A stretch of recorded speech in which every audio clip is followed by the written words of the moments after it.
Sometimes, the worst thing that happens to you becomes the best thing that ever could have.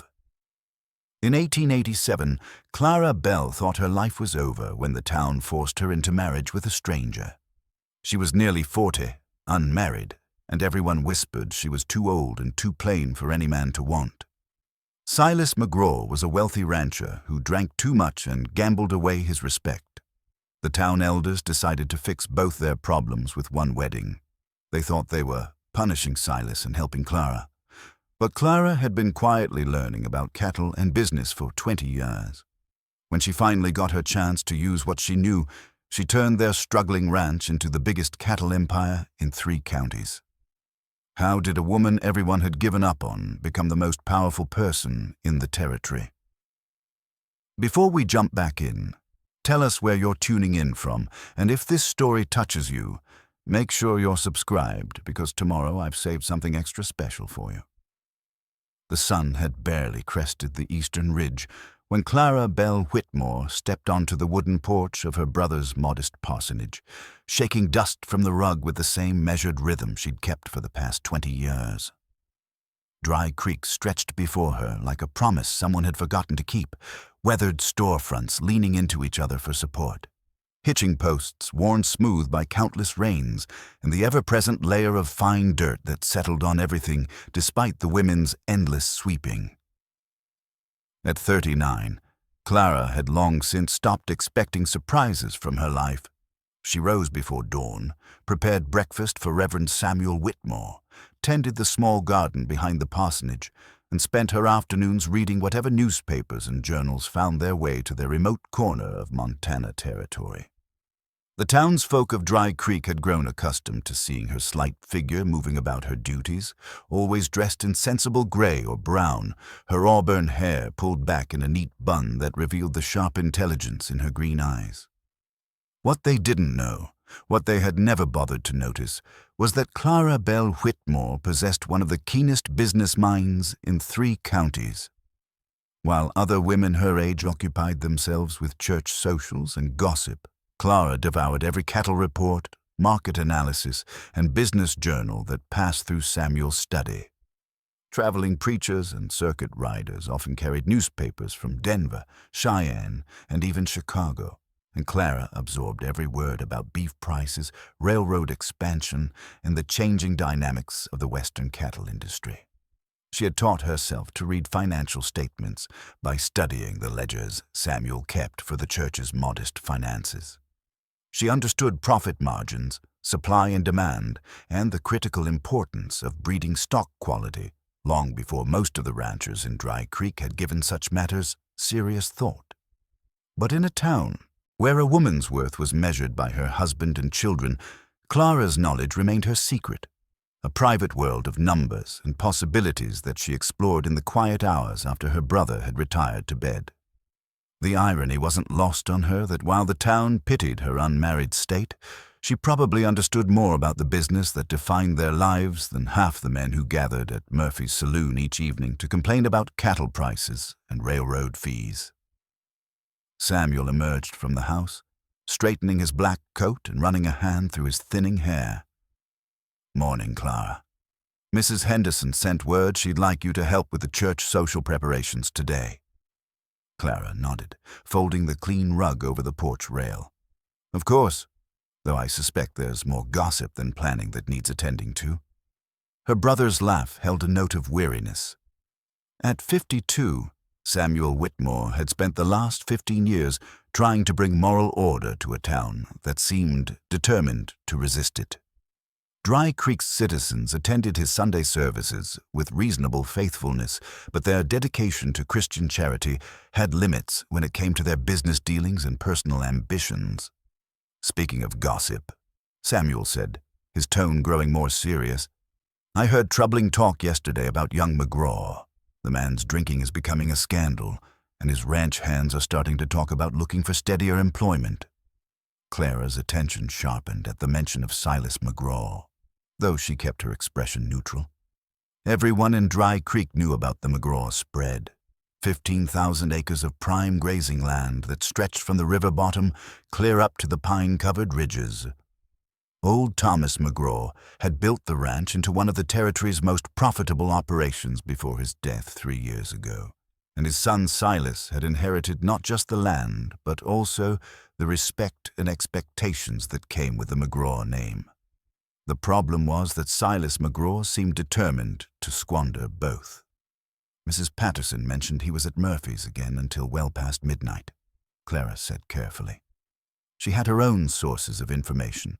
The wives of ranch hands who attended Samuel's services often spoke more freely than they realized when discussing their husbands' employment concerns. "It's worse than drinking," Samuel said, lowering his voice despite the empty street. "Tom Fletcher was in town yesterday for supplies, and he mentioned seeing McGraw at the poker table in Willow Springs. Lost near $300, from what Tom heard." Clara's breath caught. $300 represented more than most families in Dry Creek saw in 2 years.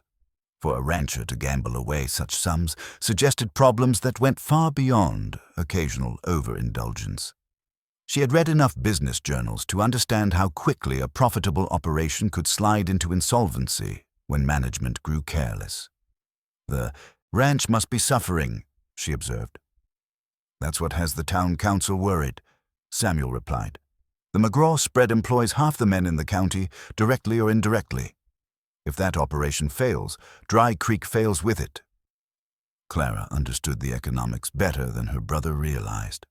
The McGraw ranch didn't just provide employment.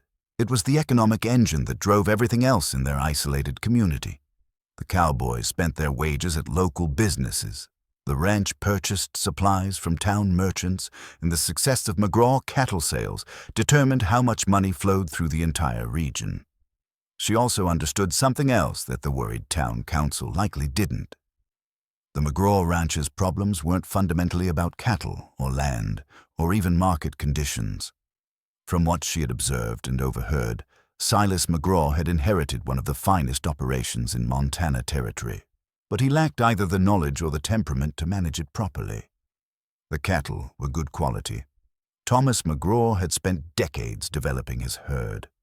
The land was excellent, with reliable water and adequate shelter. The ranch's location provided reasonable access to shipping points along the expanding railroad network. All the basic elements for success were present. What was missing was competent management and a clear business strategy.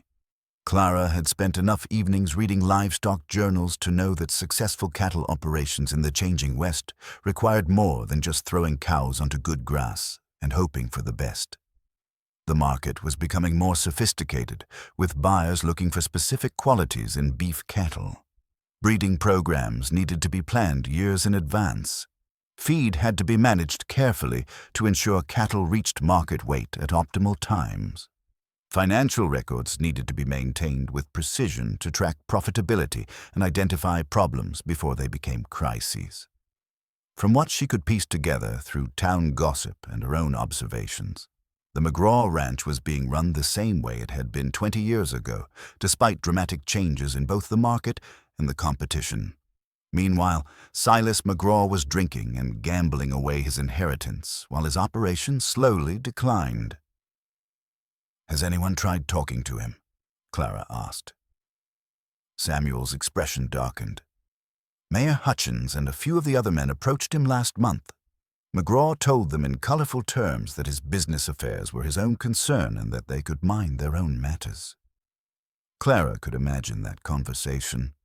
Silas McGraw had always carried himself with the confidence of a man who knew his place in the local hierarchy. Even as a young man before his father's death, he had possessed the easy arrogance of someone who had never doubted his own abilities or his right to make his own decisions.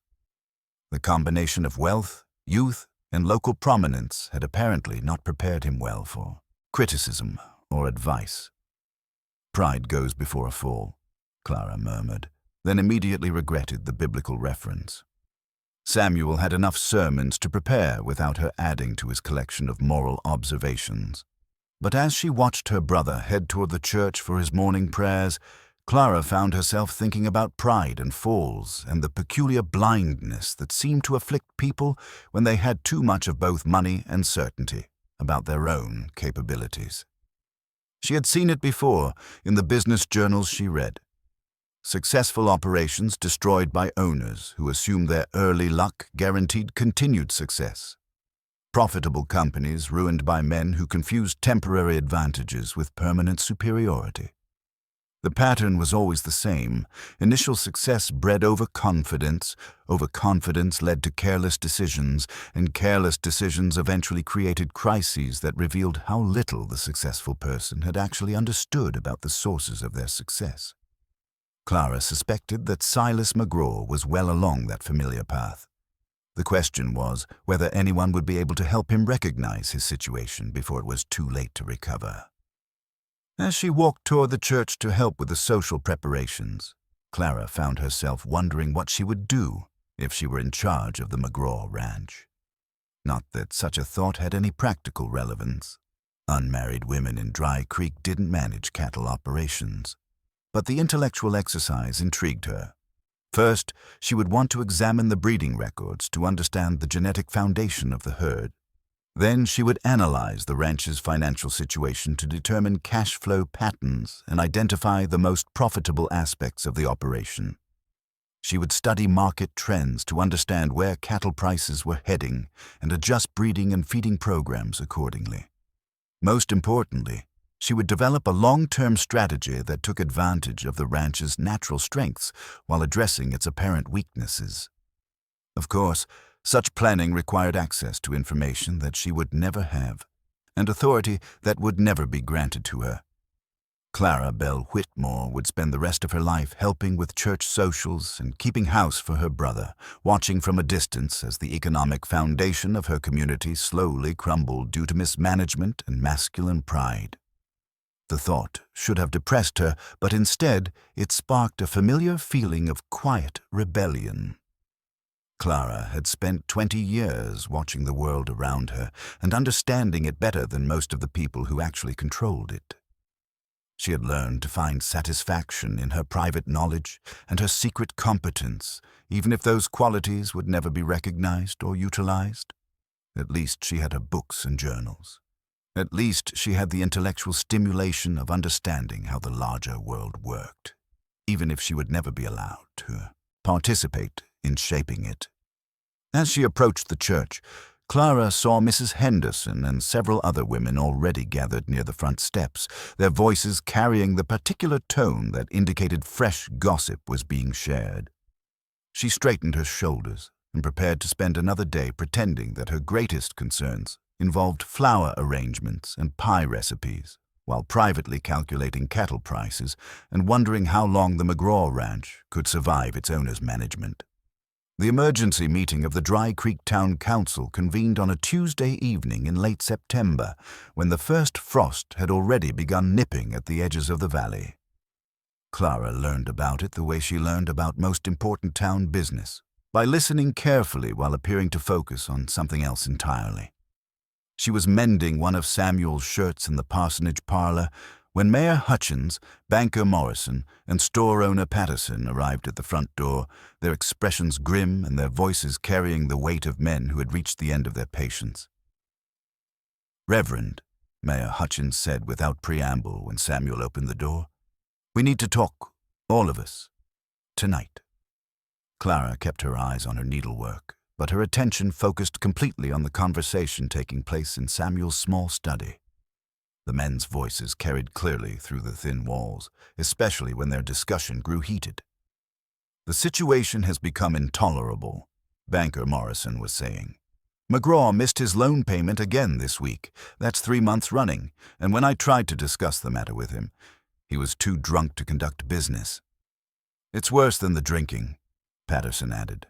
"My supplier in Billings tells me McGraw's been buying cattle feed on credit all summer, but the bills aren't being paid. Word is getting around that the McGraw operation isn't reliable." Clara's needle paused. Feed bills were a critical indicator of ranch health. If Silas was buying feed on credit and failing to pay promptly, it suggested serious cash flow problems that went beyond simple mismanagement. Cattle operations depended on seasonal patterns of income and expense, and disrupting those patterns could quickly cascade into financial collapse. "How bad is it?" Samuel's voice carried genuine concern. "Bad enough that if something doesn't change soon, the whole county is going to suffer," Mayor Hutchins replied. "The McGraw spread employs 30 men directly, and their families depend on those wages. When those men have money, they spend it here in town. When they don't have money, everybody feels it." Clara understood the economics perfectly.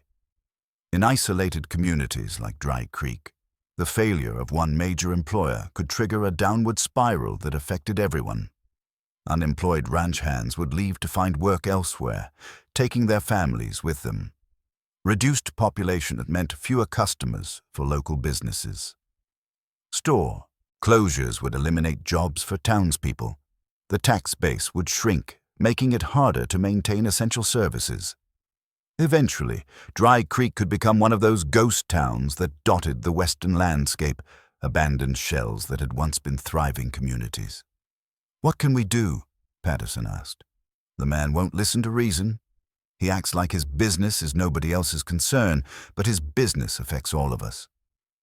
"There has to be some way to intervene," Morrison said.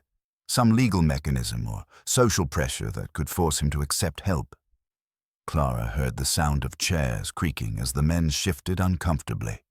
She could imagine them exchanging glances, each hoping someone else would suggest a solution to their seemingly impossible problem.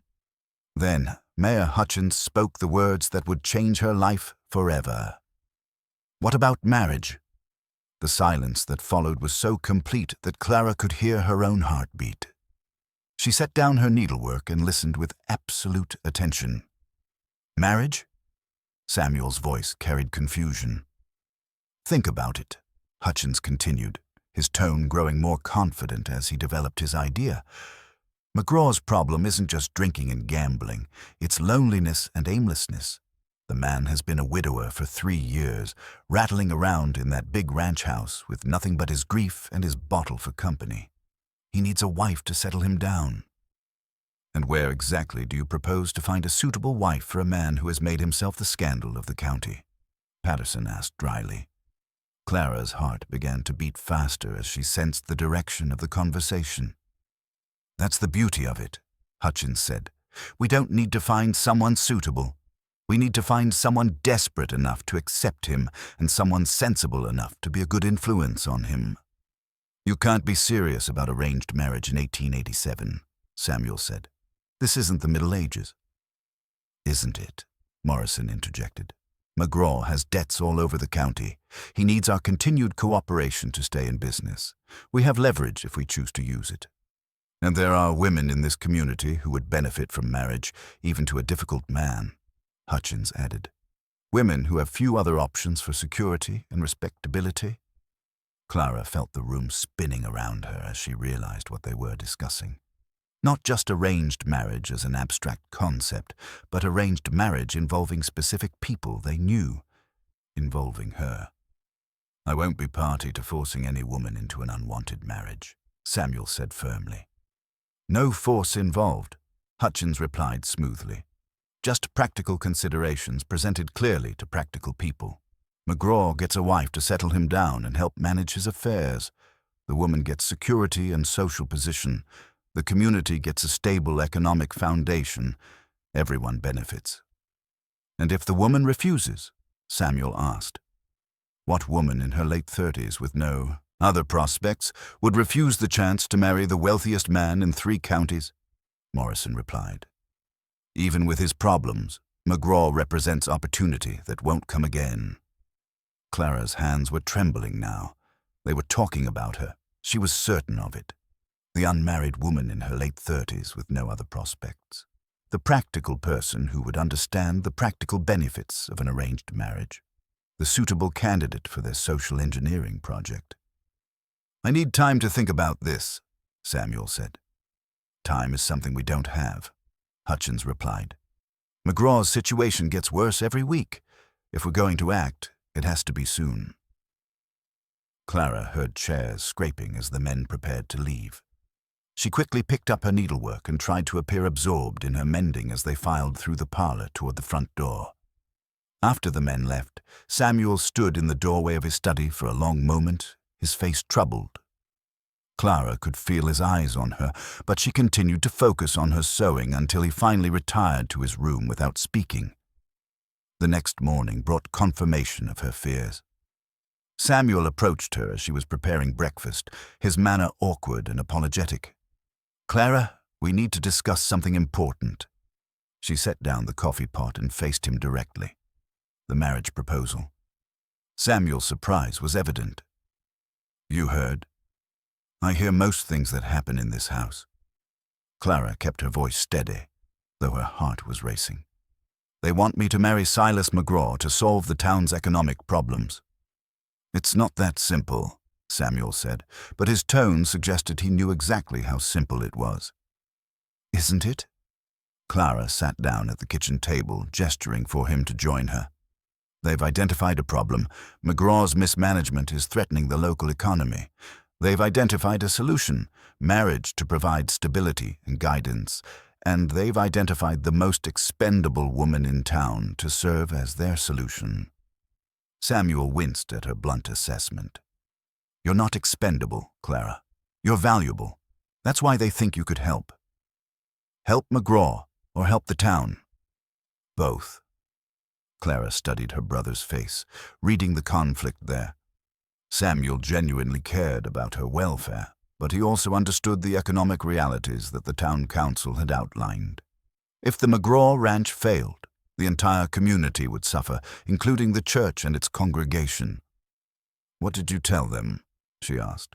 "That I needed to discuss it with you, that the decision had to be yours."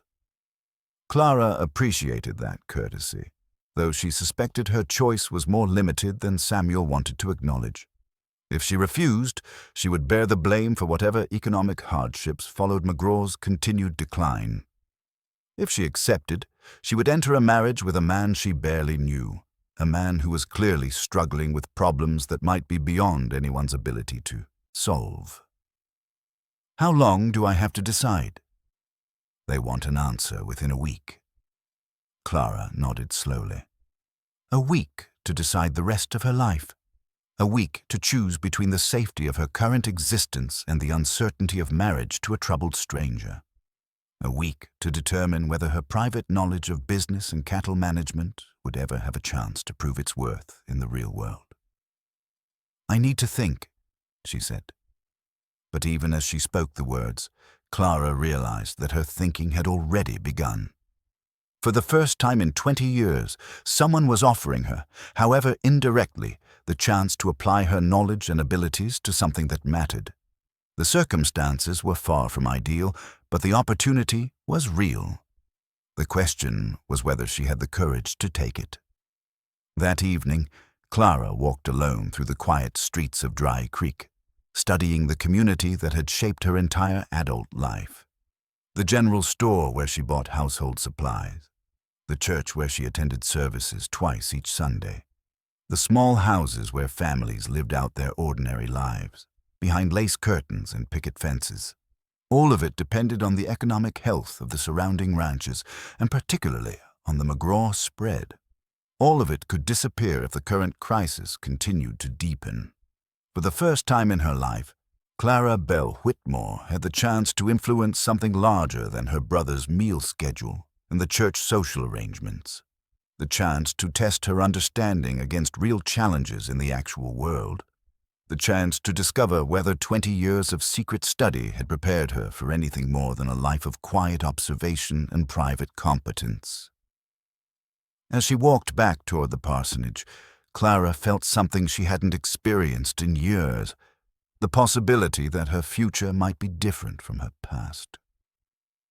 Clara's acceptance came 3 days later, delivered to Mayor Hutchins in the careful, measured tone she had perfected over years of church committee meetings.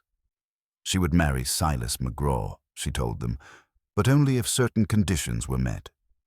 She wanted to see the marriage contract before signing it. She wanted a week after the ceremony to settle into the ranch before any major decisions were expected of her, and she wanted assurance that she would have a voice in household management. The men agreed readily, clearly relieved that their plan was moving forward. What they didn't realize was that Clara's conditions were designed to give her time to assess the true scope of the problems she would be inheriting along with her new husband. The wedding ceremony itself was a study in civic duty disguised as romance. Held in Samuel's small church on a grey October morning, it drew most of the town, despite the obvious awkwardness of the situation. Clara wore her mother's simple white dress, altered to fit her slighter frame, and carried a small bouquet of late-season wildflowers that seemed determined to wilt before the ceremony concluded. Silas McGraw stood at the altar, looking like a man facing execution rather than marriage. At 28, he retained the lean build and dark hair that had made him popular with young women before his first wife's death, but his face carried new lines that spoke of too many late nights and too much whiskey. When he spoke his vows, his voice was steady but held no warmth, and his eyes focused somewhere over Clara's shoulder, rather than meeting her gaze directly. Clara spoke her own vows clearly, meaning every word despite the circumstances. For better or worse, this marriage represented her chance to step out of the shadows of other people's decisions and into a life where her choices would matter. If that meant binding herself to a troubled man she barely knew, she would make the best of it. The reception was brief and uncomfortable, with guests offering congratulations that rang hollow and best wishes that sounded more like condolences. By early afternoon, Clara found herself in a hired wagon beside her new husband, watching Dry Creek recede behind them as they headed toward the McGraw ranch and her new life. The ranch house, when it finally came into view after an hour of traveling through increasingly impressive grazing land, was both grander and more neglected than Clara had expected. Built by Silas's father during the prosperous years of the early 1880s, it was a two-story structure of local stone and imported timber that spoke of confidence and permanence. But the paint was peeling, several windows were cracked, and the front porch sagged ominously under the weight of accumulated maintenance that had been deferred too long. "Welcome home," Silas said as he helped her down from the wagon, the words carrying more obligation than enthusiasm. Inside, the house revealed the full extent of the problems Clara would be facing. The main rooms were furnished with good pieces that showed quality but little care. Dust covered most surfaces, unwashed dishes filled the kitchen sink, and papers were scattered everywhere without apparent organization.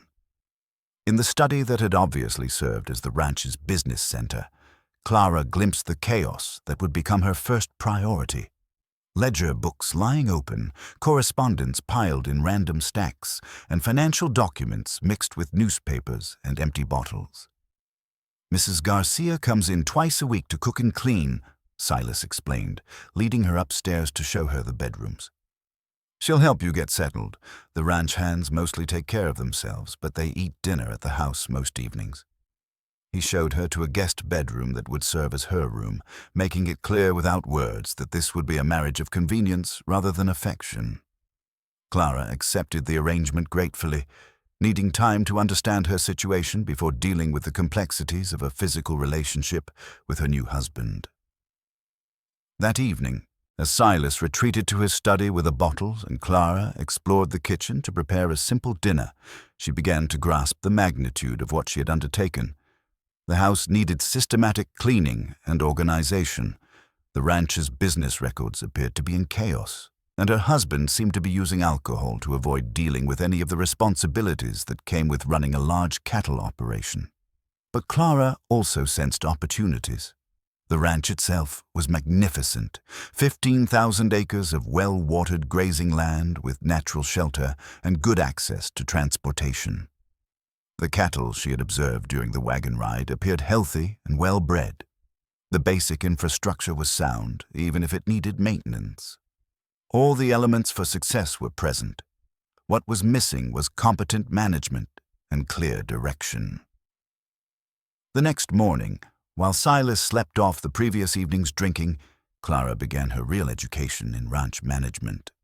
She started in the study, carefully sorting through the accumulated papers to understand the business's current situation. What she discovered was both better and worse than she had feared. The ranch was profitable in fundamental terms. The cattle operation generated substantial revenue, and the land was valuable enough to serve as collateral for significant borrowing. But the financial management was catastrophic. Bills were paid randomly rather than systematically.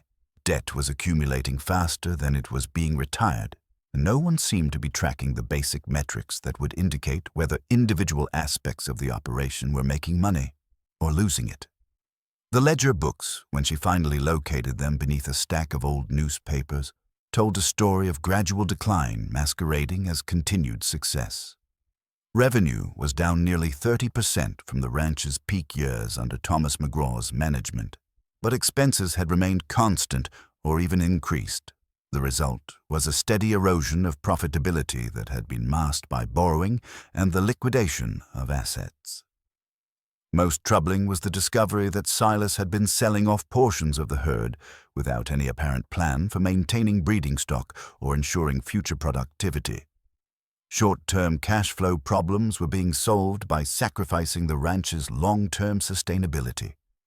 Clara spent the entire morning working through the financial records, creating her own summary of the situation and beginning to develop a clearer picture of both the problems and potential solutions.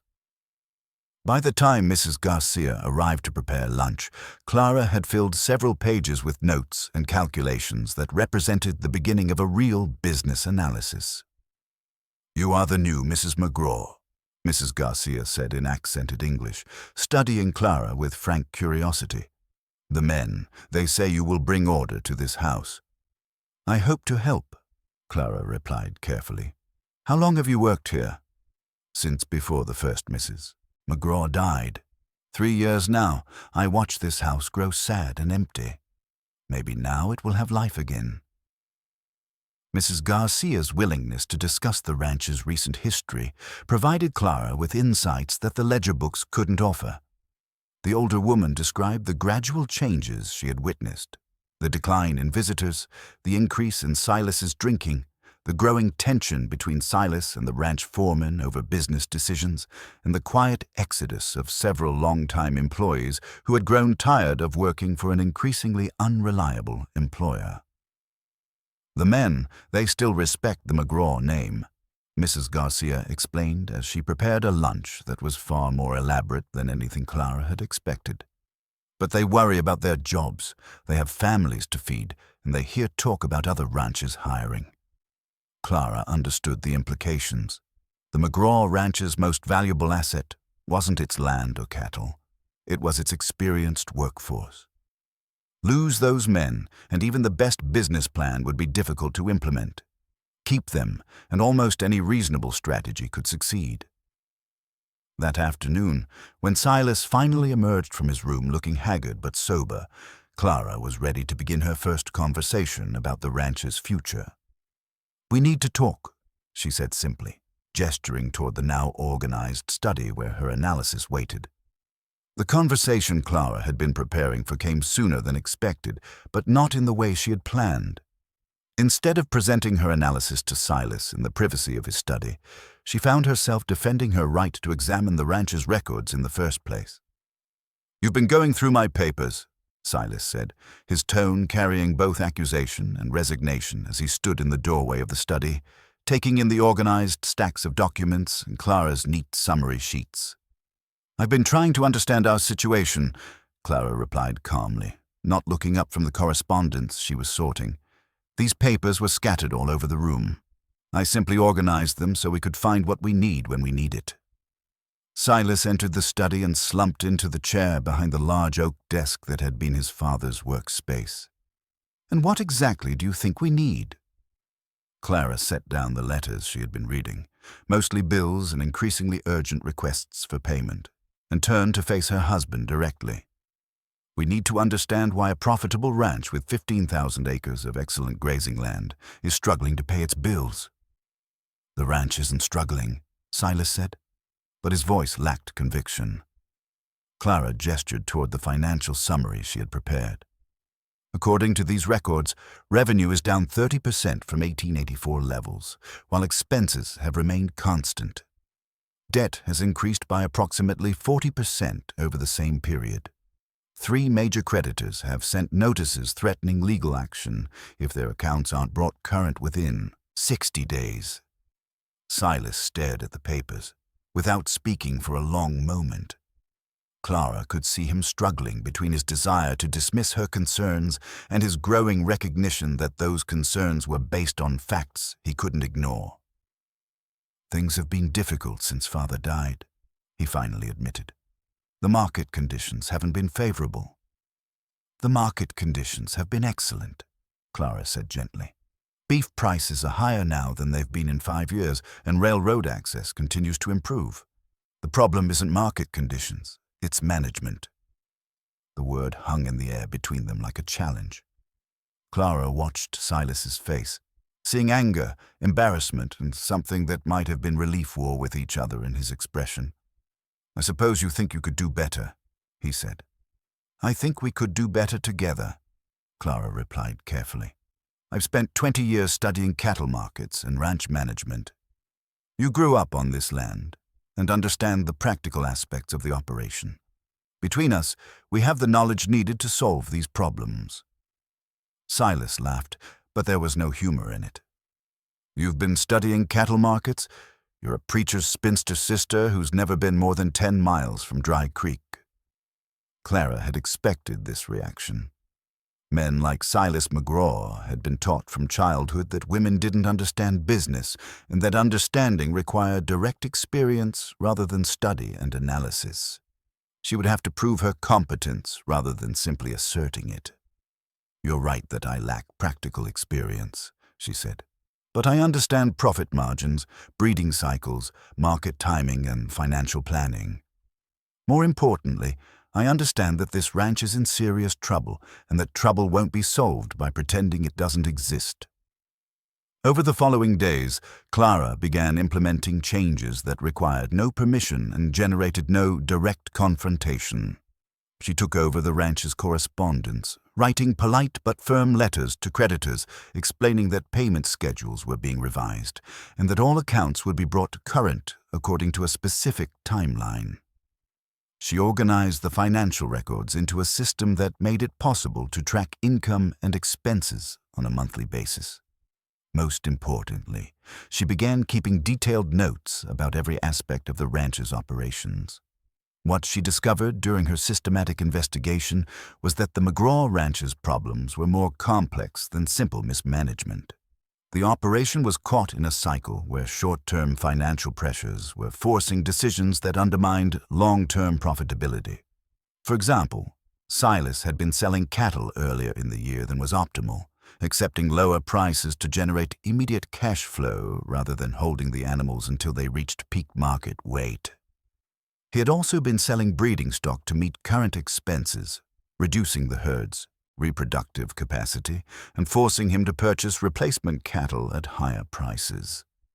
The maintenance issues were equally problematic. Deferred repairs to fencing, water systems, and buildings were creating ongoing losses that exceeded the cost of proper maintenance.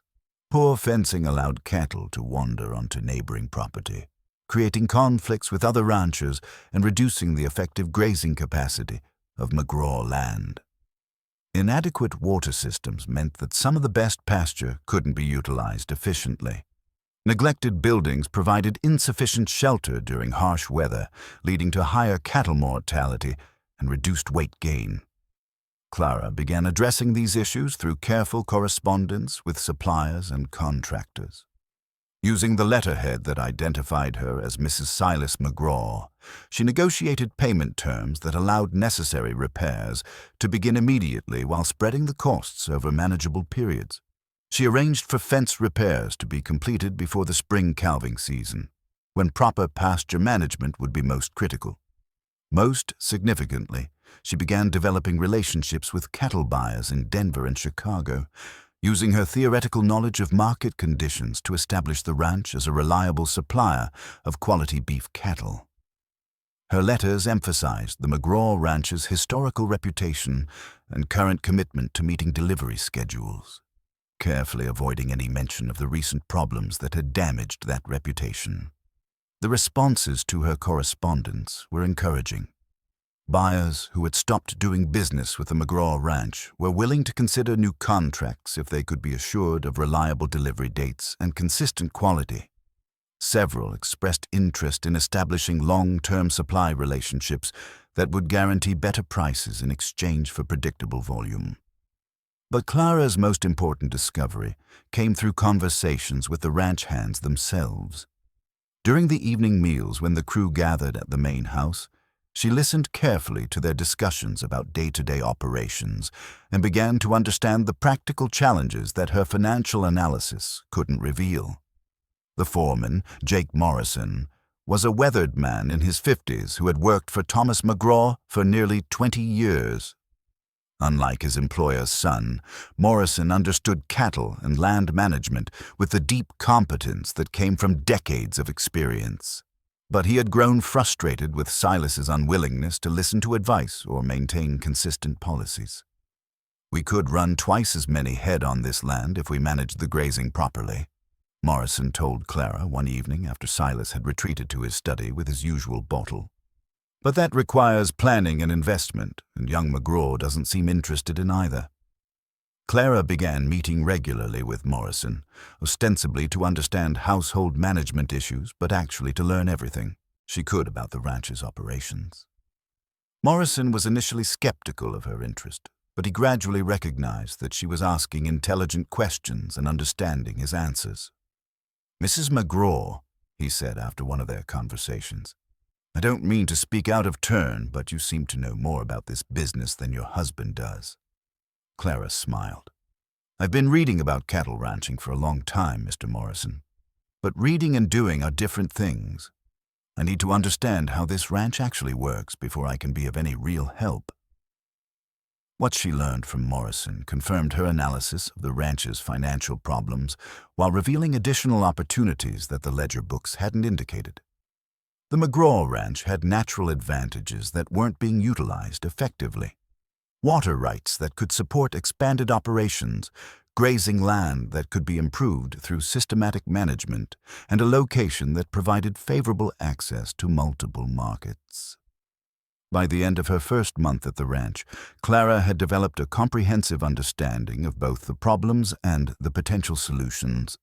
She had also established herself as a competent presence in the household and gained the respect of the ranch hands, even if her husband remained skeptical of her abilities. The question was whether she could translate her knowledge and growing influence into actual changes in the ranch's operations before the mounting financial pressures forced decisions that would be impossible to reverse. By November, Clara's quiet revolution had begun to show measurable results. The ranch's correspondence was current, creditors had agreed to revised payment schedules, and essential repairs were underway. More importantly, she had convinced Silas to allow her to attend the monthly cattle auction in Billings, not to make purchasing decisions, but to observe market conditions and learn about current breeding trends. The trip to Billings marked Clara's first real test of her theoretical knowledge against practical market realities. She had spent years reading about cattle breeding, bloodlines, and market preferences, but she had never actually evaluated live animals or negotiated with experienced cattlemen who made their living buying and selling livestock. What she discovered was that her book learning had prepared her better than she had dared hope. While she lacked the intuitive judgment that came with decades of hands-on experience, she understood the genetic principles that determined which animals would produce the most profitable offspring. She could evaluate breeding stock based on scientific criteria rather than tradition or personal preference. Most significantly, she recognized opportunities that others were missing. The cattle market was beginning to favor animals that combined the hardiness of traditional Western breeds with the rapid weight gain characteristics of newer Eastern bloodlines. Buyers were increasingly willing to pay premium prices for cattle that could reach market weight faster while maintaining the disease resistance needed for Western range conditions. "You see that bull over there?" Clara said quietly to Silas as they watched the auction proceedings. "The one with the slightly shorter legs and broader chest." Silas followed her gaze to a young Hereford bull that was attracting little attention from the other bidders. What about him? His conformation suggests he carries genetic traits that would improve feed conversion efficiency in our herd. If we bred him to our best cows, their calves would reach market weight 3 to 4 weeks earlier than average. Silas studied the animal with new interest. How can you tell that just by looking? Clara explained the relationship between body conformation and feed efficiency, drawing on articles she had read in livestock journals and breeding studies from agricultural colleges. As she spoke, she could see Silas beginning to understand that her knowledge wasn't just theoretical. It had practical applications that could directly impact the ranch's profitability. "How much do you think he'll sell for?" Silas asked. "Less than he's worth, because most of these buyers are looking for traditionally fashionable bloodlines rather than genetic efficiency. If we bought him, we could probably recover our investment through improved calf crops within 2 years. When the bulls sold for significantly less than comparable animals with more prestigious pedigrees, Silas looked at Clara with something approaching respect. "You really do understand this business, don't you?" "I understand the science behind it," Clara replied. "But science has to be combined with practical experience to be useful. That's why I need to work with you and Morrison rather than trying to make decisions on my own." Back at the ranch, Clara began implementing a systematic breeding program based on the principles she had been studying for years. Working with Morrison's practical knowledge and the detailed records she was now keeping, she identified the cows in their herd that had consistently produced the highest quality calves and developed a plan for mating them with bulls selected for specific genetic traits. The breeding charts she created were unlike anything the ranch had used before. Instead of random breeding or breeding based on tradition, every mating was planned to achieve specific genetic objectives. Clara tracked bloodlines, analyzed performance data, and calculated the probable characteristics of offspring based on the genetic principles she had learned from her reading. Morrison was initially skeptical of Clara's scientific approach to what he considered a practical art, but he gradually recognized that her methods were producing results. The cattle bred according to her recommendations were showing improved growth rates and disease resistance compared to animals bred using traditional methods. "Mrs. McGraw," Morrison said one evening as they reviewed the latest breeding records, "I've been raising cattle for 30 years, and I've never seen anyone track bloodlines this carefully. Where did you learn to do this kind of planning?" "From agricultural journals and livestock breeding manuals," Clara replied. "The science of animal breeding has advanced considerably in recent years, but most ranchers haven't adopted the new methods because they require more record-keeping and planning." "And you think this scientific breeding will make us more profitable?" "I'm certain it will," Clara said confidently. "We're essentially creating a custom genetic program that will produce cattle optimized for our specific conditions and markets. Instead of hoping for good results, we're planning for them." But Clara's most significant innovation was her development of a comprehensive territory map that identified expansion opportunities other ranchers had overlooked.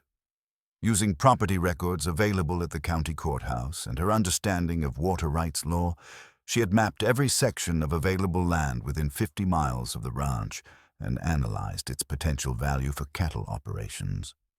What she discovered was that several parcels of apparently marginal land were actually extremely valuable because they controlled access to water sources or provided critical winter shelter. Previous owners had failed to recognize this value because they were thinking in terms of individual parcels rather than integrated grazing systems. "Look at this section here," Clara explained to Silas, spreading her detailed map across the kitchen table. "Everyone thinks it's worthless because the grass is thin and there's no natural water. But if we controlled this land, we could connect our northern pastures to the river bottom sections, giving us a continuous grazing system that could support twice as many cattle." Silas studied the map, beginning to understand how Clara's systematic approach revealed possibilities that weren't obvious from ground-level observation. How much would it cost to acquire these parcels? "Less than the value of the increased cattle production they would enable," Clara replied. The current owners are farmers who bought the land hoping to raise crops. They're ready to sell at agricultural prices, even though the land's real value is for ranching. Over the following weeks, Clara began negotiating quietly for the acquisition of strategic parcels that would significantly expand the ranch's effective grazing capacity. Using her growing network of business contacts and her understanding of land values, she identified properties that could be purchased below their true worth and integrated into a larger, more efficient operation. The transformation was beginning to attract attention from neighbors and competitors who had initially dismissed Clara as just another ranch wife. Other ranchers were starting to notice that the McGraw operation was implementing innovations they hadn't seen before and achieving results that seemed to contradict the ranch's reputation for decline and mismanagement. "Folks in town are talking about the changes out here," Morrison mentioned one evening. "Some of them are wondering where young McGraw suddenly learned so much about the cattle business." Clara smiled. "And what do you tell them?" "I tell them that McGraw married himself a woman who knows more about ranching than most men who've been doing it their whole lives." But Clara's success was also generating resistance from traditional elements in the ranching community who viewed her scientific approach as a threat to established methods and social hierarchies. Several neighboring ranchers had made pointed comments about women who didn't know their place, and there were rumors that some of them were actively hoping for the McGraw ranch to fail. "There's talk that some of the other ranchers don't appreciate your methods," Silas mentioned one evening after returning from a meeting of the local Cattlemen's Association. "What kind of talk?" "The kind that suggests they think I'm being led around by a woman who's too clever for her own good." Clara understood the implications. In a community where reputation and social standing mattered as much as actual competence, her visible role in the ranch's transformation was creating problems that went beyond simple business competition. She was challenging assumptions about women's capabilities and men's authority that some people were not prepared to accept. "What do you think?" Clara asked quietly. Silas was silent for a long moment, considering his answer. "I think," he finally said, "that those men are running ranches that are less profitable than ours is becoming, and I think that bothers them more than they're willing to admit." It was the first time Silas had publicly acknowledged Clara's contributions to the ranch's improvement, and it marked a turning point in their relationship that would prove crucial for the challenges ahead. The resistance Clara had sensed brewing among neighboring ranchers crystallized into open hostility during the spring cattle roundup of 1888. What should have been a routine cooperative effort to gather cattle from shared range areas became a confrontation that would define the McGraw Ranch's place in the local hierarchy for years to come. The trouble began when Clara's scientific breeding program started producing results that were impossible to ignore. The calves born from her carefully planned matings were noticeably larger and healthier than those from traditional breeding methods, and they were reaching market weight significantly faster than cattle from neighboring ranches. More problematically, word of these successes was spreading beyond the immediate area, attracting attention from cattle buyers who were now specifically seeking McGraw Ranch livestock. "We got 3 different buyers asking specifically for McGraw cattle," Morrison reported after returning from the railhead in Billings. "Offering premium prices too. They say they heard our breeding program is producing superior animals." Clara felt a surge of satisfaction at this validation of her methods, but she also recognized the competitive implications. If McGraw cattle were commanding premium prices, then cattle from other ranches were by implication worth less than market average. In a business where profit margins were thin and reputation was everything, that kind of differentiation created serious economic pressure on competitors. The pressure became personal when Ezra Blackwood, owner of the largest ranch adjacent to McGraw land, confronted Silas at the monthly Cattlemen's Association meeting. "McGraw, we need to talk about this situation with your wife," Blackwood said bluntly, his voice carrying clearly across the room full of ranchers who had gathered to discuss cooperative roundup arrangements. "What situation would that be?" Silas replied, his tone carefully neutral but his body language tense. The situation where she's making the rest of us look like fools with her fancy breeding charts and scientific nonsense. Cattle raising is a man's business, and it's been done successfully around here for 20 years without needing some woman to tell us how to do it better. Clara, who had been invited to attend the meeting despite the obvious reluctance of many participants, felt every eye in the room turn toward her. She had anticipated this confrontation, but experiencing it was still jarring. These men weren't just challenging her methods. They were challenging her right to have opinions about their shared industry. Mrs. McGraw's breeding program has improved our cattle quality significantly, Silas said, his voice gaining strength as he spoke. If that makes other operations look inadequate by comparison, perhaps they should consider improving their own methods rather than criticizing ours. It was the strongest defense Silas had ever offered of Clara's work, and it marked a crucial shift in their partnership. For the first time, he was publicly acknowledging her competence and defending her authority against outside criticism. But Blackwood wasn't finished. Your father built the McGraw Ranch into a respected operation using proven methods and sound judgment. Now you're letting some spinster schoolmarm turn it into a laboratory for her theories. What happens when those theories fail and you lose everything he built? Clara felt her temper rise, but she forced herself to respond calmly. Mr. Blackwood, I understand your concerns about new methods. Change can be unsettling, especially when it challenges familiar practices. But the results speak for themselves. Our cattle are healthier, they grow faster, and they command higher prices. Those aren't theories. Those are measurable facts. Facts according to who? You've been here less than a year, and you think you understand ranching better than men who've been doing it their whole lives. I think I understand the science behind ranching, Clara replied, and I think that science, combined with experience, produces better results than experience alone. The room fell silent as the implications of Clara's statement settled over the assembled ranchers. She wasn't just defending her methods. She was suggesting that their traditional approaches were inherently inferior to her scientific system. The tension that had been building finally erupted when Blackwood made his real concern explicit. The problem isn't your breeding program, Mrs. McGraw. The problem is that you're a woman making decisions about men's business, and that kind of thing spreads if it isn't stopped. Pretty soon, every ranch wife will think she knows better than her husband about how to run their operation. Clara understood that this confrontation was about much more than cattle breeding or even ranch management. It was about power structures and social hierarchies that had governed frontier communities for decades. Her success threatened not just economic competition, but the entire system of assumptions about gender roles and authority that underpinned their society.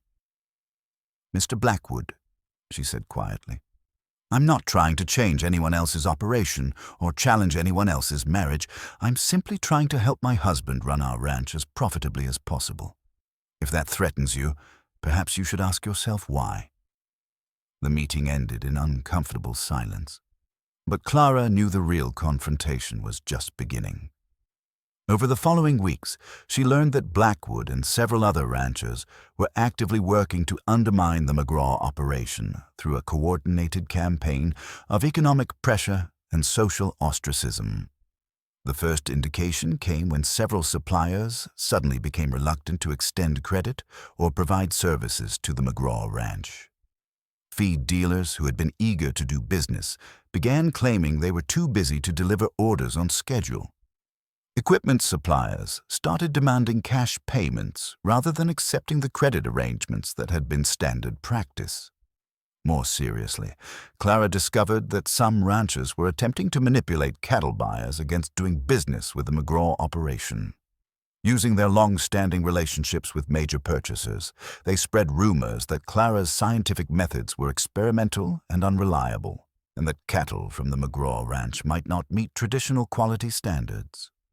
They're trying to isolate us economically, Clara explained to Silas as they reviewed the growing list of business relationships that had suddenly become problematic.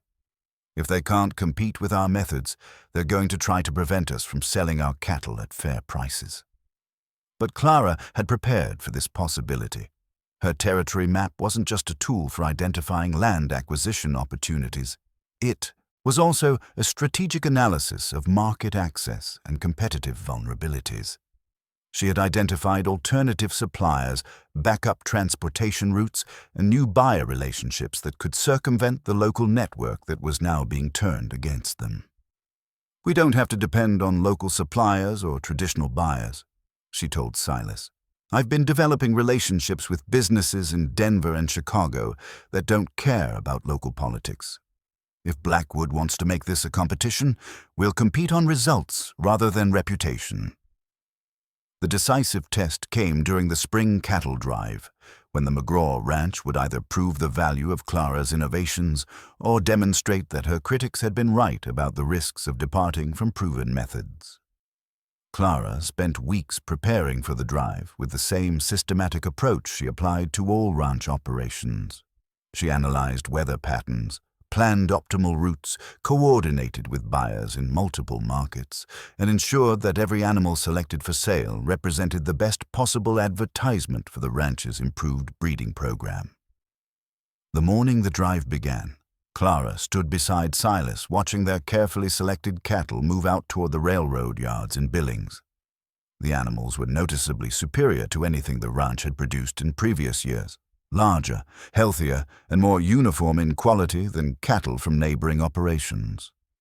"Whatever happens," Silas said quietly, "we've given it our best effort."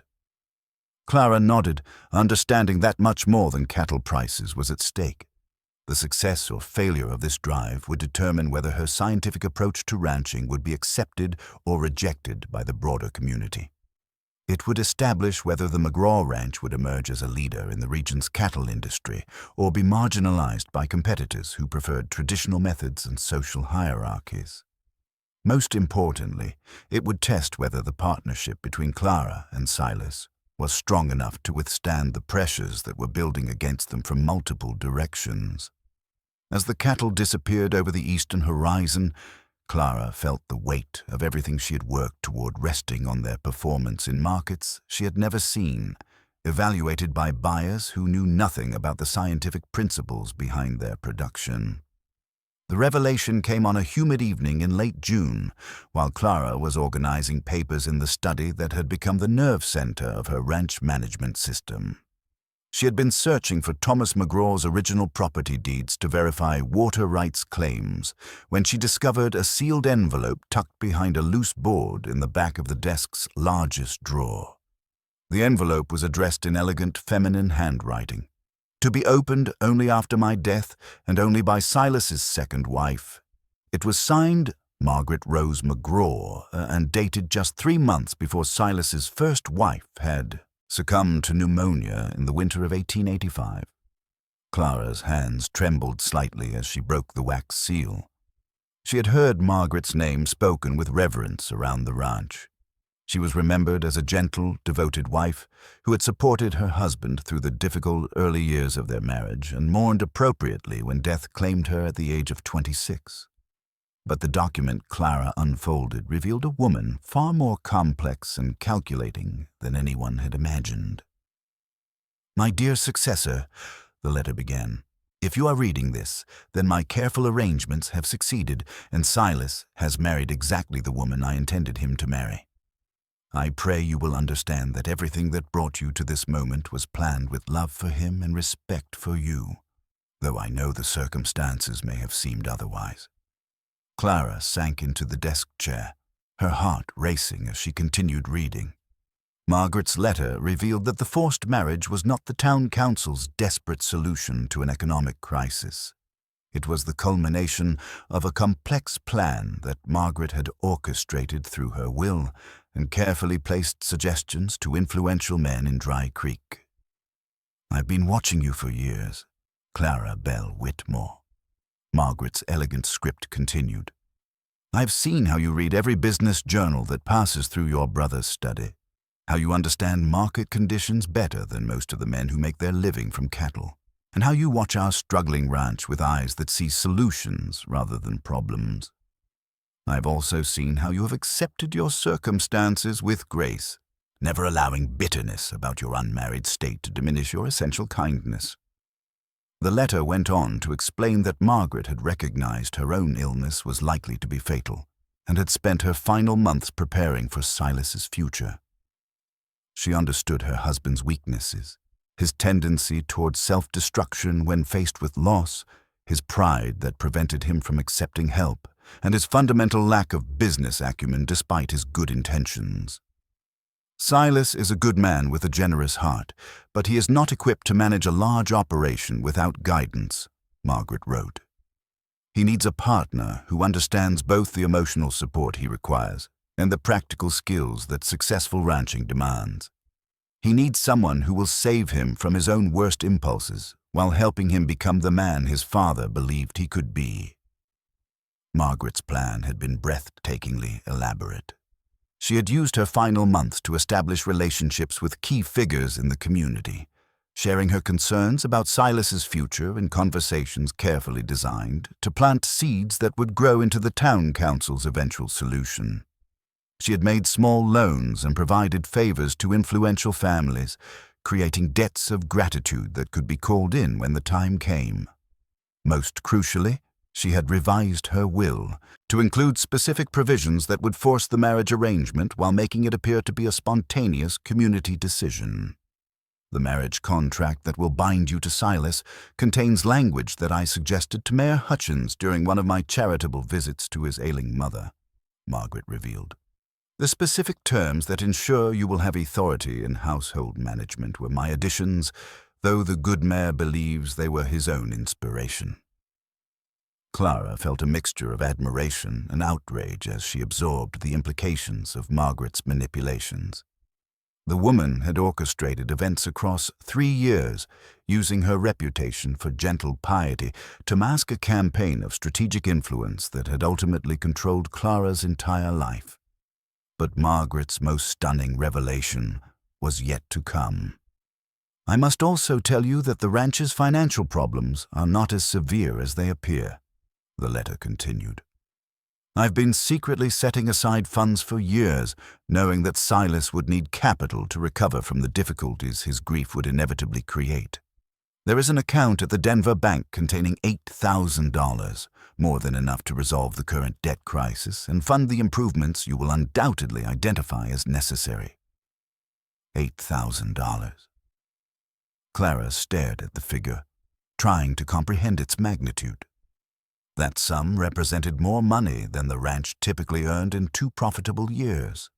It was enough to pay off all current debts, purchase additional breeding stock, complete every deferred maintenance project, and still have capital left for expansion investments. "The account is accessible only through a joint signature from Silas and his wife," Margaret explained. "I structured it this way to ensure that the funds would be used for ranch improvement rather than gambling or drinking. I trusted that any woman capable of earning Silas's respect would also have the wisdom to use this resource properly." Margaret's final paragraphs revealed the depth of her understanding about both Clara's capabilities and the challenges she would face. "You will encounter resistance from men who believe women should not involve themselves in business affairs," she wrote. "You will face criticism from people who think your methods are too innovative or threatening to established practices. Some will question your motives, and others will resent your success. But you will also discover that Silas is capable of growth and love beyond what his current behavior suggests, and that this ranch can become something greater than either Thomas McGraw or I ever imagined." The letter concluded with practical information about the Denver bank account, including authorization codes and contact information, as well as advice about which local lawyers and business contacts could be trusted if Clara needed legal assistance. Clara sat in stunned silence for several minutes after finishing Margaret's letter. Everything she had believed about her circumstances was wrong. The forced marriage wasn't a punishment or a desperate expedient. It was the result of careful planning by a woman who had identified Clara as the solution to problems she couldn't solve herself. The financial crisis wasn't as insurmountable as it had appeared. It was a manageable challenge that came with resources Margaret had provided. Most profoundly, Clara realized that her marriage to Silas wasn't a compromise or a sacrifice. It was an opportunity that Margaret had specifically created for her, recognizing capabilities that the rest of the community had overlooked. When Silas returned from his evening rounds of the property, Clara was waiting for him in the study with Margaret's letter spread on the desk between them. "We need to talk," she said quietly. "About your first wife, about our marriage, and about everything we thought we understood about how we came to be here." Silas looked at the elegant handwriting and immediately recognized Margaret's script. His face went pale as he sank into the chair across from Clara. "Where did you find this?" "Hidden in your father's desk. It's addressed to your second wife, to me, and it changes everything we thought we knew about our situation."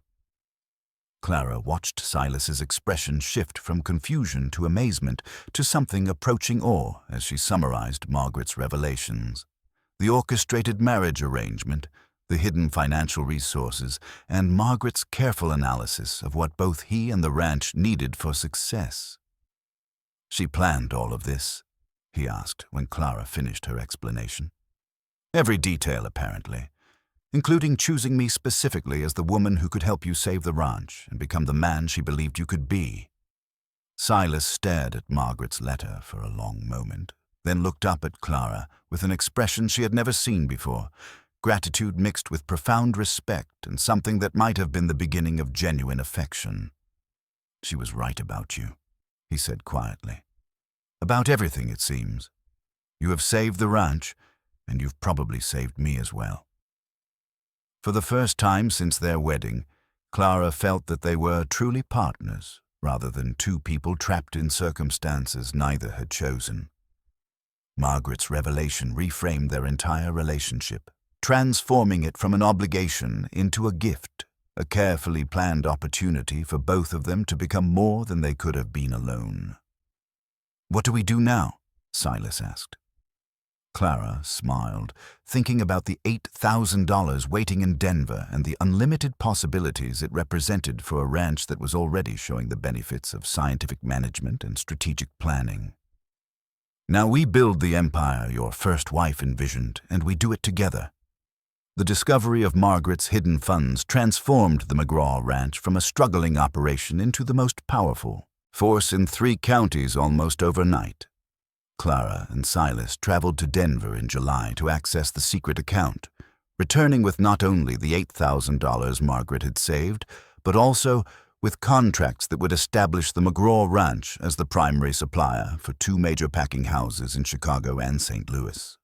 But Clara's most ambitious acquisition wasn't cattle or equipment, it was land. Using her detailed territory map and the capital Margaret had provided, she began systematically purchasing every strategic parcel within 50 miles of the ranch headquarters. Within 6 months, the McGraw operation controlled water rights, grazing land, and transportation access that made them virtually unassailable by competitors. The scope of Clara's expansion became clear when she filed the paperwork that established the McGraw Cattle Company as a formal corporation with the holdings that stretched across 3 counties. The local newspaper published a map showing the company's land acquisitions, and the sheer scale of the operation stunned even Clara's supporters. "Mrs. McGraw has assembled the largest integrated cattle operation in Montana Territory," the article reported. The McGraw Cattle Company now controls approximately 60,000 acres of prime grazing land, strategic water rights that serve an additional 40,000 acres, and exclusive contracts with railroad shipping facilities that handle nearly 30% of the region's cattle exports. Clara's transformation of the ranch had attracted attention far beyond the local community.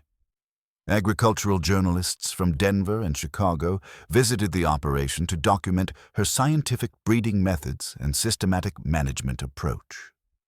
A professor from the University of Colorado requested permission to study her breeding records for a research project on genetic selection in Western cattle operations. Most significantly, the success of Clara's innovations had made the McGraw Ranch a model that other operations were beginning to emulate. Ranchers as far away as Wyoming and Nebraska were implementing modified versions of her breeding charts and management systems, often with dramatic improvements in their own productivity and profitability. But Clara's growing influence was also generating increasingly organized resistance from traditionalists who viewed her success as a threat to established social and economic hierarchies.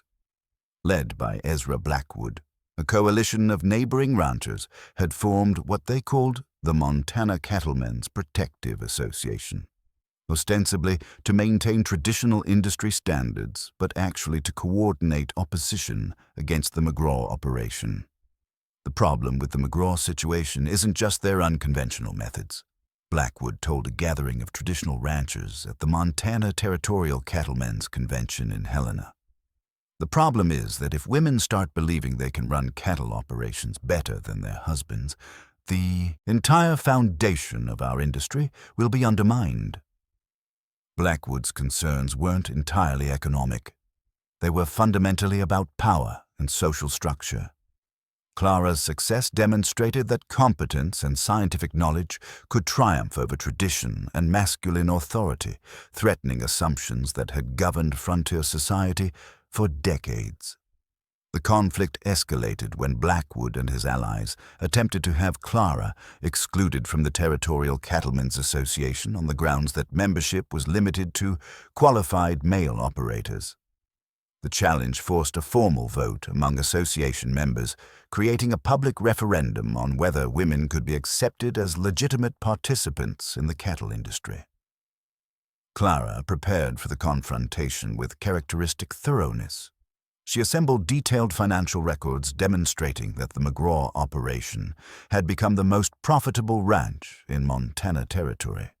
She gathered testimonials from buyers, suppliers, and industry experts who could attest to the quality and reliability of her management.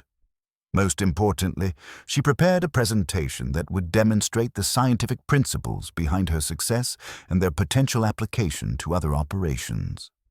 The Territorial Convention became a battle for the future direction of Western ranching. Clara's supporters included younger ranchers who recognized the value of her innovations, business leaders who appreciated her systematic approach to management, and influential buyers who valued the reliability and quality of McGraw cattle.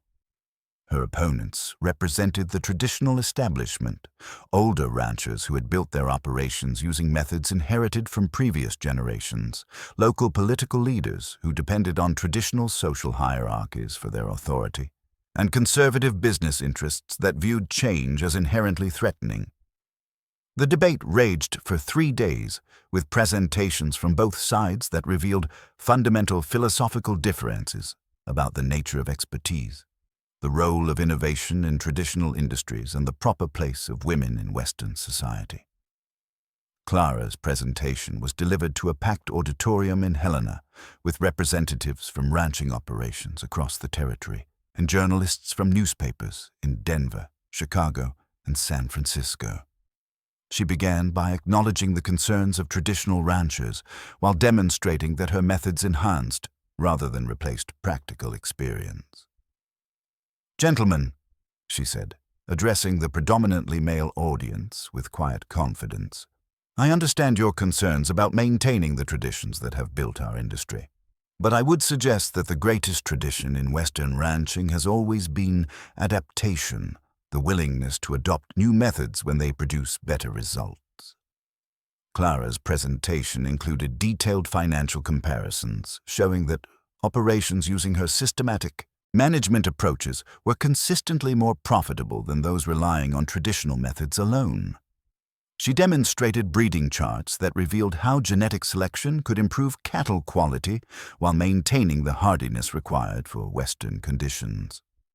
Most powerfully, she presented testimony from ranch hands, suppliers, and buyers who could attest to the practical benefits of scientific management.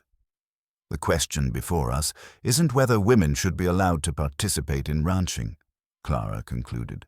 The question is whether our industry will embrace innovations that improve profitability and sustainability, regardless of their source.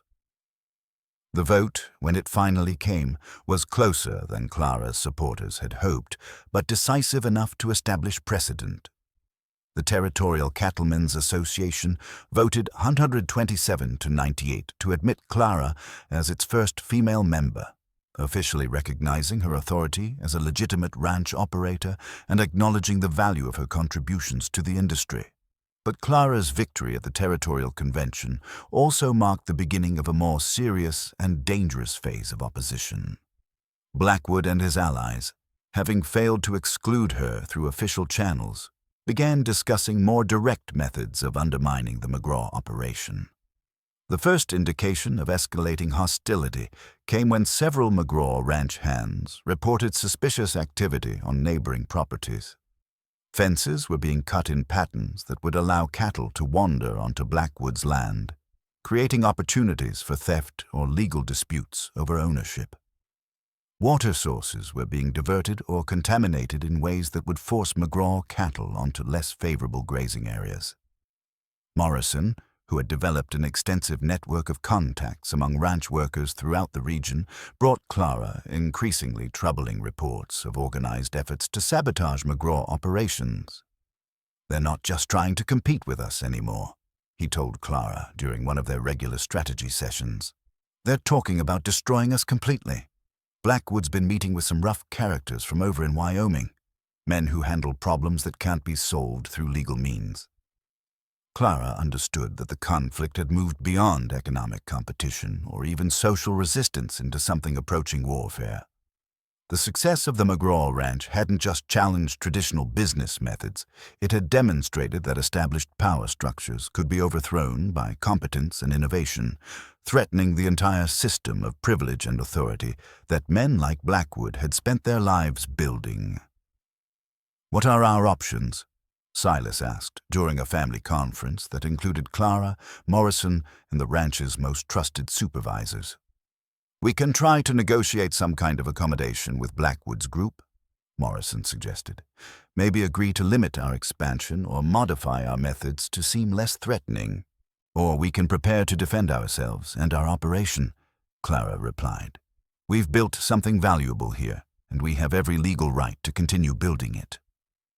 Clara's analysis of their strategic situation was characteristically systematic.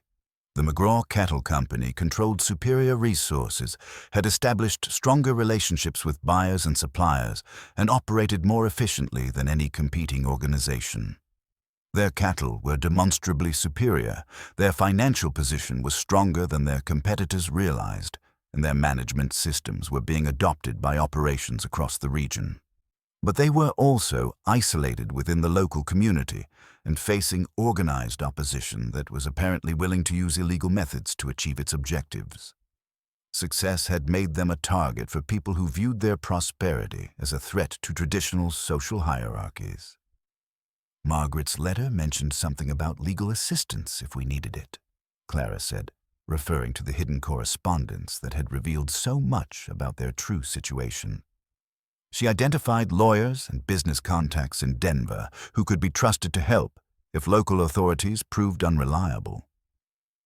The decision to seek outside legal protection represented a recognition that the conflict with Blackwood had escalated beyond anything local institutions could handle. Clara's success had made enemies of people who were prepared to use violence if necessary to preserve their version of the social order.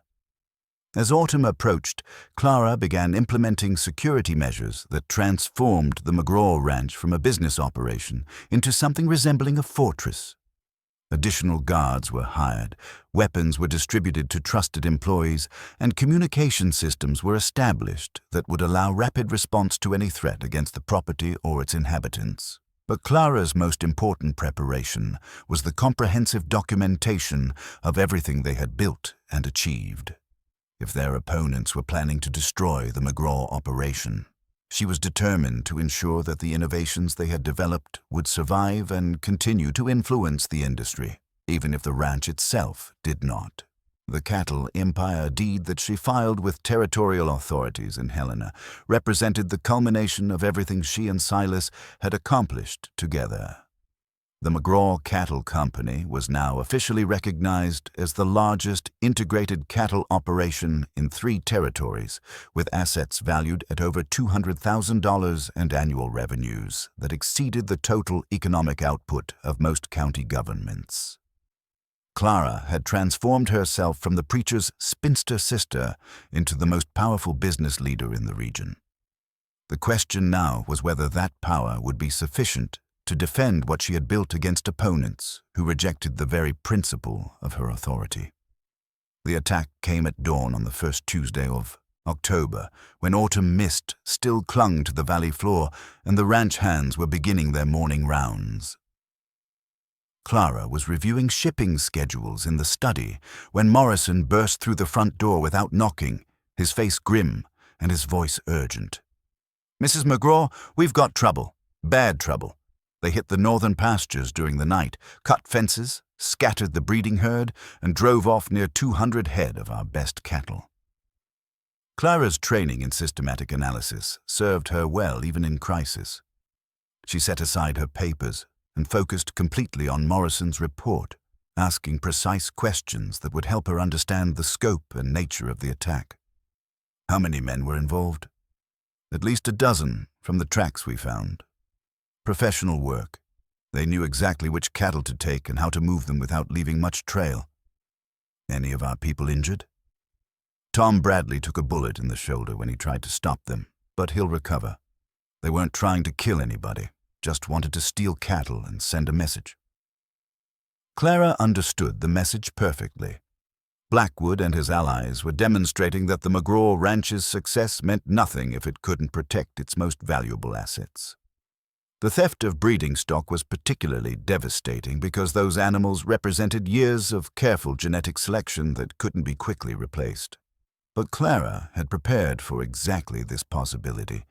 The comprehensive insurance policies she had purchased from Denver underwriters would cover the financial losses, and her detailed breeding records meant that the genetic program could be reconstructed using remaining animals and strategic purchases from other operations.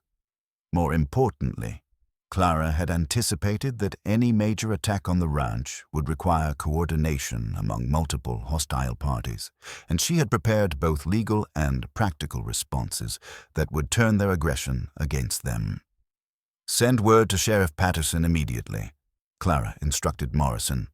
"Tell him we're formally filing charges of cattle theft and requesting territorial assistance in recovering stolen property.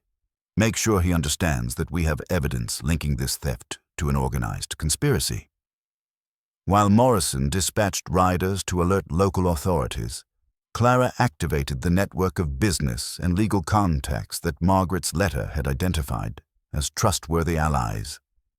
Telegraph messages went out to lawyers in Denver, territorial officials in Helena, and federal law enforcement agents who specialized in investigating organized crime. But Clara's most effective response was economic rather than legal. Using the communication network she had established with buyers and suppliers across the region, she initiated a coordinated effort to identify and blacklist anyone involved in selling stolen McGraw cattle. "Every animal we've lost has identifying marks and detailed records," she explained to Silas as they prepared for the inevitable confrontation with their attackers. "Any buyer who attempts to sell McGraw cattle will be immediately identifiable, and we've alerted every major market from Chicago to San Francisco to watch for them." The stolen cattle would become a liability for anyone who tried to profit from them, effectively worthless despite their superior breeding and quality. Meanwhile, the theft itself provided Clara with legal justification for responses that would have been impossible under normal circumstances. Within hours of the attack, Clara had transformed the McGraw Ranch into the headquarters for a territorial investigation that would ultimately expose the entire network of illegal activities that Blackwood's coalition had been using to maintain their economic dominance. The brand registry certificate that Clara had carefully prepared months earlier became the crucial evidence that proved ownership of the stolen animals. Unlike the informal marking systems that most ranches used, Clara had developed a scientific identification system that included detailed physical descriptions, genetic lineage records, and photographic documentation for every valuable animal in their herd. This kind of record-keeping is unprecedented in territorial law enforcement, the federal investigator told Clara when he arrived from Helena to coordinate the recovery effort. We can prove ownership of specific animals and track them through multiple sales if necessary. Your documentation makes this case almost impossible for the thieves to defend against. But Clara's most powerful weapon was the systematic nature of her business relationships. Because she had established formal contracts with buyers, suppliers, and transportation companies throughout the region, she could activate a coordinated response that would isolate anyone involved in the theft from legitimate market activities. The economic pressure began within days of the attack. Blackwood and his associates found themselves unable to sell cattle through normal channels because buyers were afraid of legal liability. Transportation companies refused to handle their livestock because of potential involvement in theft. Even local suppliers began demanding cash payments rather than extending credit to operations that might be under federal investigation. They made a serious mistake, Silas observed, as reports came in about the mounting pressures on their opponents. They thought they were just stealing cattle, but Clara has turned it into a demonstration of why systematic business methods are superior to traditional approaches. The confrontation was rapidly escalating beyond cattle theft into a comprehensive battle for economic control of the entire region. Clara's response to the attack was systematically destroying the traditional power structure that had enabled Blackwood's coalition to operate outside legal boundaries for years. The question now was whether their opponents would recognize that continued resistance was futile, or whether they would escalate to even more desperate measures that could transform economic conflict into actual warfare. The final confrontation came 3 weeks later when federal marshals arrested Ezra Blackwood and 7 associates on charges of organized cattle theft, conspiracy, and interference with interstate commerce. The investigation that Clara's documentation had enabled revealed a network of illegal activities that stretched across 4 territories and involved corruption at multiple levels of local government. But the most satisfying resolution came through the market itself. Clara's systematic response to the attack had demonstrated the superior efficiency of her business methods so convincingly that other ranchers were abandoning traditional approaches and adopting her innovations as quickly as they could acquire the necessary knowledge and resources. We're getting requests from operations in Wyoming, Colorado, and Nebraska for copies of your breeding charts and management systems, Morrison reported during their weekly review of ranch business. Some of them are offering to pay substantial licensing fees for the right to use your methods. Clara had anticipated this possibility and prepared accordingly. Working with the Denver lawyers Margaret had recommended, she had filed territorial patents on several key innovations, including her genetic selection system, her integrated grazing management approach, and her comprehensive record-keeping methods. The McGraw Cattle Company was now positioned to profit not just from their own operations, but from licensing their innovations to other ranchers throughout the West. The Victory Telegraph that arrived from Chicago on a cold November morning confirmed what Clara had suspected for weeks. Their systematic approach to cattle production had created a new standard for the entire industry. Major packing houses were now specifying McGraw standard cattle in their purchasing contracts, effectively requiring suppliers to adopt her methods or accept substantially lower prices for their livestock. Mrs. McGraw, the telegram read, pleased to inform you that McGraw Cattle Company has been designated as the preferred supplier for Union Stockyards, Chicago. Your systematic breeding program and quality standards have established new industry benchmarks. Request immediate expansion of shipping capacity to meet anticipated demand. Premium pricing authorized for all McGraw-certified cattle. Similar messages arrived from packing houses in St. Louis, Kansas City, and Denver. Clara's innovations hadn't just transformed the McGraw Ranch. They had redefined the competitive standards for cattle operations across the American West. The transformation was so complete that the territorial governor requested a meeting with Clara to discuss establishing a formal agricultural college that would teach her methods to the next generation of Western ranchers. The University of Colorado offered her a consulting position to develop scientific livestock management curricula. Agricultural journals from as far away as England requested articles describing her systematic approach to cattle breeding and ranch management. But Clara's most meaningful victory was personal rather than professional. Silas, who had begun their marriage as a broken man seeking escape from his responsibilities through alcohol and gambling, had evolved into a confident partner whose practical knowledge perfectly complemented her theoretical expertise.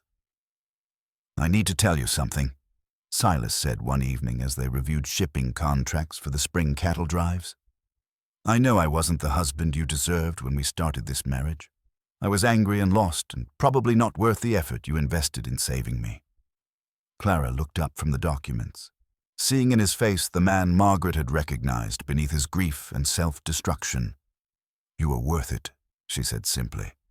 "You just needed time to discover that yourself." "Margaret was right about both of us," Silas continued. "She saw possibilities that neither of us recognized. You had capabilities that were going to waste in your brother's house, and I had resources that were going to waste because I didn't know how to use them properly." The partnership between them had become something far deeper than a business relationship or even a conventional marriage. They had created something new, a collaboration that combined practical experience with scientific knowledge, traditional values with innovative methods, and personal growth with professional success. The ranch that Clara had inherited as a struggling operation with 15,000 acres and mounting debts had become the McGraw Cattle Company, a territorial empire with over 100,000 acres of controlled grazing land, exclusive contracts with major markets, and innovations that were transforming an entire industry. More importantly, Clara Belle Whitmore McGraw had transformed herself from the preacher's spinster sister into the most influential business leader in Montana Territory. The woman everyone had dismissed as an old maid had become the Iron Widow of Dry Creek, a figure whose reputation for competence and integrity commanded respect from competitors, suppliers, and customers throughout the American West. The final measure of her success came when the Dry Creek Town Council, the same men who had forced her marriage to solve their economic problems, requested a formal meeting to apologize for their previous treatment and to ask for her assistance in developing the region's economic future. "Mrs. McGraw," Mayor Hutchins said, his tone carrying a humility that would have been unimaginable 2 years earlier, "we want you to know that we recognize our debt to you. You've not only saved the McGraw Ranch and our local economy, you've shown all of us what's possible when intelligence and determination are allowed to flourish." Clara accepted their apology graciously, understanding that their changed attitude reflected broader transformations in how the community viewed women's capabilities and contributions. Her success had opened doors for other women who possessed knowledge and ambitions that traditional social structures had prevented them from pursuing. As winter settled over the valley, Clara stood on the porch of the ranch house that had become the headquarters of a territorial empire, watching cattle that represented the finest breeding program in the American West graze on land that stretched to the horizon. She had achieved everything Margaret had envisioned and more, creating a legacy that would influence Western agriculture for generations. 5 years after the forced marriage that had seemed like punishment for them both, Clara and Silas McGraw stood together in the parlor of their renovated ranch house, examining the formal photograph that would commemorate their anniversary and document their transformation. The photographer had traveled from Denver specifically to capture what the territorial newspapers were calling the most remarkable partnership in Western business. In the photograph, Clara wore a dress of deep blue silk that spoke of prosperity and confidence. Her auburn hair, now styled in the fashion preferred by successful businesswomen in Chicago and Denver, Beside her, Silas appeared every inch the successful rancher, well-dressed, confident, and bearing none of the haunted desperation that had characterized him during their wedding ceremony. But it was their expressions that truly told the story of their journey. Where once there had been resignation and barely concealed resentment, now there was mutual respect, shared purpose, and something that had grown slowly but surely into genuine affection and love. The anniversary portrait would be published in agricultural journals throughout the country, accompanying articles about the scientific innovations that had transformed Western cattle ranching. But for Clara, the photograph represented something more personal than professional achievement. It captured the moment when two people who had been forced together by circumstances beyond their control had chosen to build something extraordinary from the materials that life had provided. "Do you ever wonder what would have happened if Margaret hadn't arranged our marriage?" Silas asked as they prepared for the anniversary celebration that would bring together business associates, political leaders, and friends from across the territory. Clara considered the question seriously, as she did most inquiries that touched on the fundamental patterns of their lives.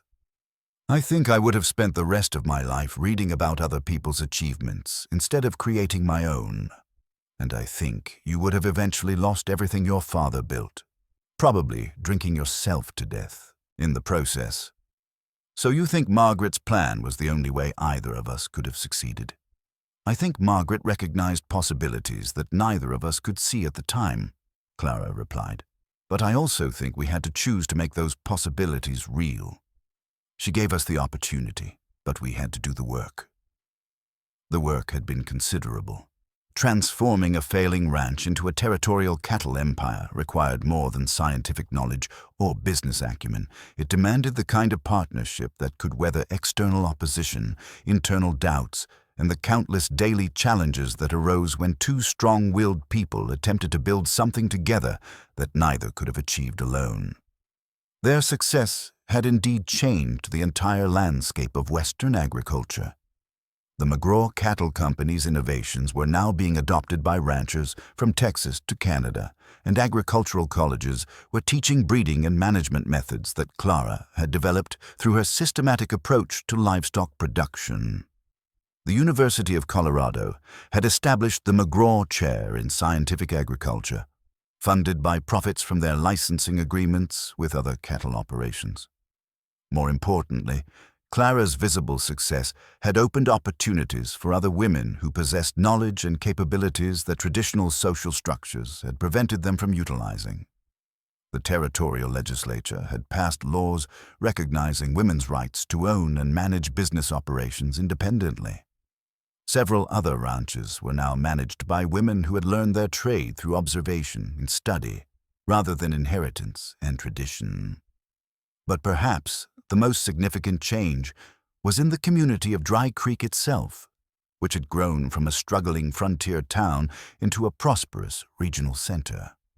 The McGraw Cattle Company's success had attracted additional businesses, improved transportation connections, and created employment opportunities that kept young families in the area rather than forcing them to seek opportunities elsewhere. "Clara," Samuel said as he joined them for the anniversary celebration, his pride in his sister evident despite his initial concerns about the arranged marriage. "I need to admit that you understood possibilities I couldn't see. When the town council first proposed this marriage, I thought they were asking you to sacrifice your life for other people's problems." "They were," Clara replied with a smile. "But sometimes the sacrifice becomes opportunity if you're prepared to recognize it and willing to work for it." The celebration that evening brought together people whose presence testified to the scope of Clara's transformation and influence. Territorial officials who had traveled from Helena to honor her contributions to Montana's economic development. Business leaders from Denver and Chicago who had benefited from the reliability and quality of McGraw cattle. Neighboring ranchers who had initially opposed her innovations but now acknowledged their value. Even some of Blackwood's former associates who had rebuilt their operations using her methods after serving brief sentences for their involvement in the cattle theft conspiracy. As the evening progressed, Clara found herself reflecting on the journey that had brought them to this moment. The scared, frustrated woman who had accepted an arranged marriage as her only alternative to permanent spinsterhood had become someone she would hardly have recognized 5 years earlier. She had discovered capabilities she hadn't known she possessed, achieved influence she had never imagined possible, and found love in circumstances that had initially seemed hopeless. But Clara's deepest satisfaction came not from external recognition or material success, but from the knowledge that she had helped create something that would outlast both her and Silas. The innovations they had developed together would continue to improve cattle production throughout the West. The precedent of her authority would make it easier for other women to participate in business and agriculture. The prosperity they had generated would support their community for generations. Standing beside Silas as their guests celebrated the anniversary of what had begun as a forced marriage, Clara understood that Margaret's greatest gift hadn't been the hidden funds or the arranged circumstances. It had been the recognition that love and partnership could grow between two people who were committed to bringing out the best in each other, regardless of how their relationship had begun. The woman everyone had once dismissed as the old maid had become the Iron Widow of Dry Creek. Not through tragedy or loss, but through the discovery that sometimes the worst thing that happens to you really can become the best thing that ever could have.